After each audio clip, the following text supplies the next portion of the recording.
In a session with an executive team just last week, I began by asking, how many of you feel your stakeholders have become less demanding in the past year? The laughter was loud and unrestrained. Next, I asked, how many of you feel like you are constantly being asked to do more with less? They all nodded in shared pain. Finally, I asked, how many of you feel that your people possess more intellect, more skill, and more passion than they bring to their jobs every day? The penny dropped and I had their full attention. It makes no sense that on the one hand, leaders feel overworked and even overwhelmed, while on the other hand, those same leaders feel that their people are under-contributing. Most leaders desperately want to empower their people, and most of those people are really trying to make a meaningful contribution every day. And yet, I cannot think of a single leader, team, or organization that feels that they have mastered this management concept of empowerment. Why? Because empowering our people is a much more nuanced endeavor than most of us realize. If this is something that you want to become more effective at, then there are 3 tactics that can really help you. The first is to assess the context.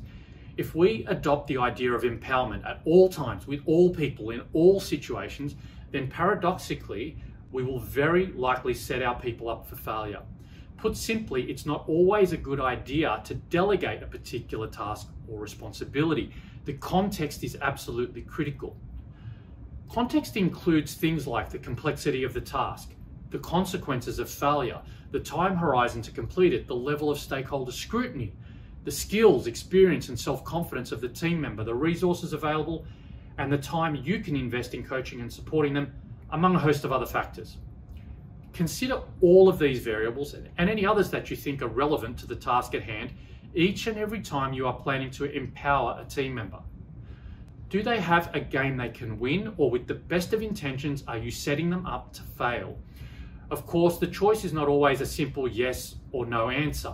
More often than not, you will have some of the necessary ingredients, but not others. But at least in this way, you can decide to move forward or not with your eyes wide open.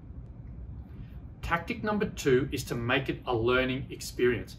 Let's imagine you have a suitable context to delegate an important task to a team member. Now what? Your next objective is to reduce the pressure that the team member may feel, whether that's real or imagined.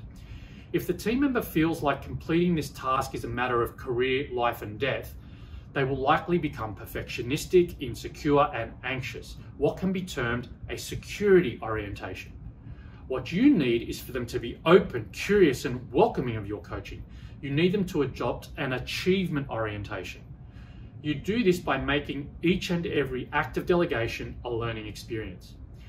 The objective of this is not for them to prove how good they are, it's to learn how to complete a given task to a high standard.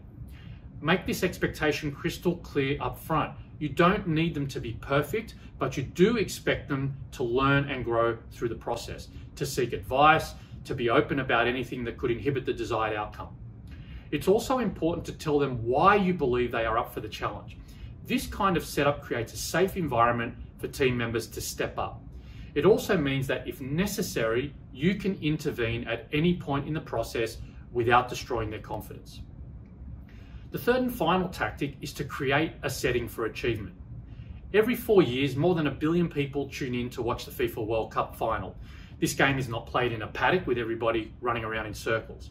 There is a stadium chosen and everybody knows where it is. When you look inside the stadium, there's a big scoreboard and it tells you who is in front and who is behind. There are goalposts at each end of the field and they do not move for the duration of the game. There are corner flags and lines drawn to determine the boundaries within which the game must be played. There may be 20 players in each squad, but only 11 of those 20 can take the field at any time, and each of them in a different position. But perhaps most importantly, if the coach doesn't like what's going on, he or she can't run on the field and start playing. Success for the coach is only possible through their players.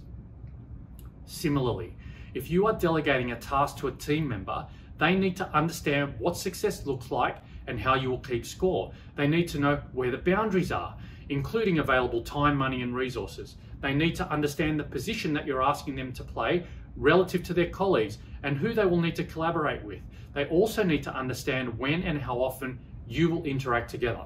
Unless they know all of that, you're probably not setting up a game they can win. When empowerment fails, it's typically not because team members lack the skill or motivation to step up. It's because we've not invested enough time and thought to set them up for success. I hope this video will help you in that endeavor.